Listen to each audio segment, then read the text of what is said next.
Hello, this is Sebastian and welcome to Watch for the Tropics.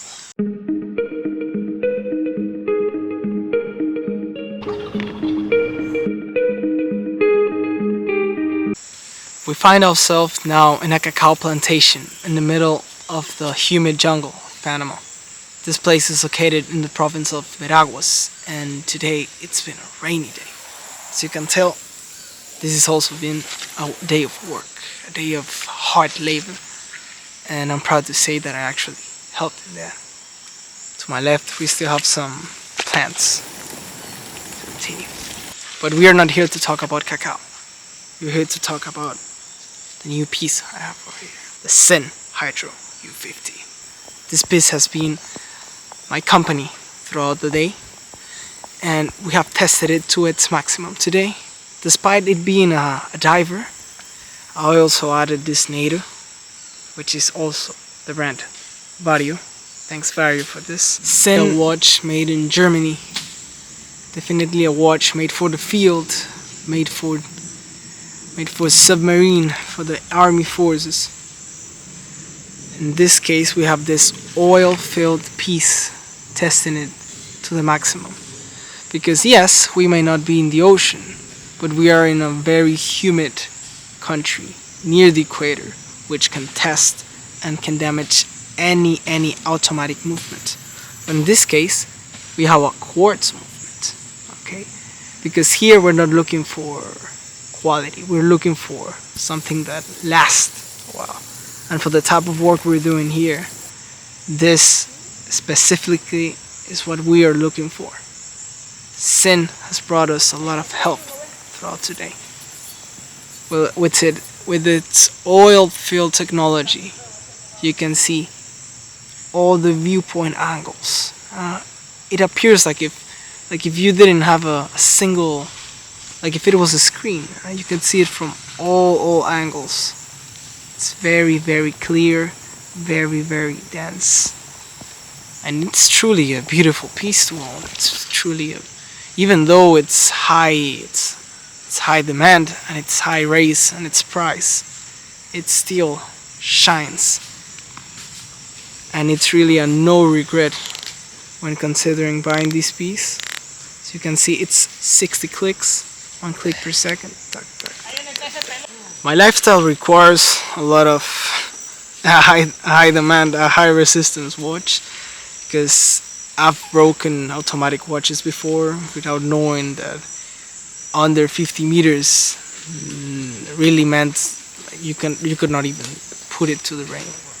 But now I've gone to the other extreme level with the Hydro 50. This is 5 kilometers underneath like resistance. Of course, I'm never using that resistance. As you can tell in this stainless steel, it's truly a piece of its own. Sinn really leaves a trace, and this is actually a very special piece for me. Not only because I speak the language and I work in the language of the country where this was made, because it's made in Germany, but also because it was a gift from a person I met for 1 to 2 hours. This person was a captain, and his work was to move ships across the Panama Canal. Once I met him, I told him a comment about, hey, I liked he had a Seiko tuna with him. And I was like, hey, you have an amazing piece, can you see the watch? And I told him all the details about the Seiko tuna as a good enthusiast. And the next days, he wrote me a text. We had a conversation for like 2 hours. We met for 2 hours. And then 2 hours later he said, hey, I left something for you in my house. You can pick it up when you have time. I was like, okay. And then I went to pick it up.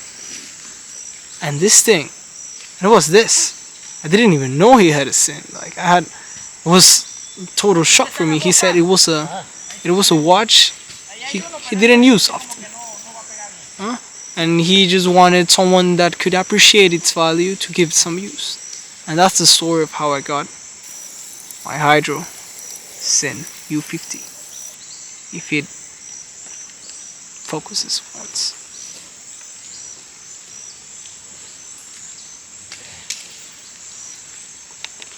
despite the masterpiece of engineering that this watch is, it does come with some flaws that I tested it and a mistake.